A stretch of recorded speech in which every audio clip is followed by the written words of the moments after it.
As much as the ORB strategy is very powerful, it is also very, very important for you to be able to understand price action and also be able to understand a little bit of smart money concept before you can be able to implement the ORB strategy. Let me give you an example. So this was yesterday. This was yesterday New York session. So we are on the 15 minutes time frame and this is gold. So what you need to do is mark the high and the low of the opening, the first two candles of the 15 minutes time frame, the high and the low. So this is the first one and the second one, and then wait for the market to break out. And you can see the market broke out right here. So that basically means if you had gone to the 5 minutes time frame or even a lower time frame, then that means you would have caught this breakout very, very well. Meaning that if you decided to go in the aggressive mode, then you wouldn't have gotten enough room for the 1:2 risk to reward ratio, because the entry is always at the breakout candle, and you can see our entry would have been here. So basically that means you wouldn't have been able to catch the 1:2 risk to reward ratio.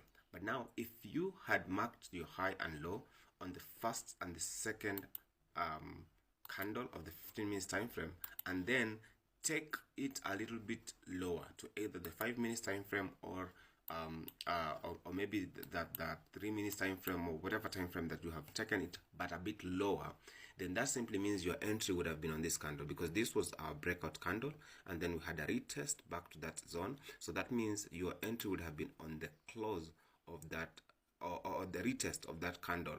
So probably somewhere here, and then your stop loss right on that range. Then you can see this was a very nice 1:2, 2.5, 2.8, 1:3 risk to reward ratio, actually 1:3 risk to reward ratio, and that would have been massive for you.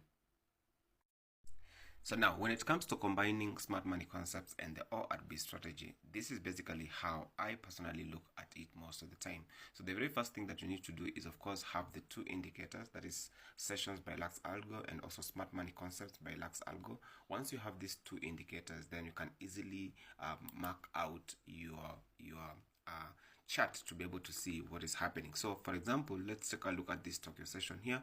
Of course, we're in the 15 minutes time frame, so we're going to mark the high and the low of the first and the second 15 minutes candle. So this basically, we're going to mark the high and the low of the first one because it's bigger than the second one.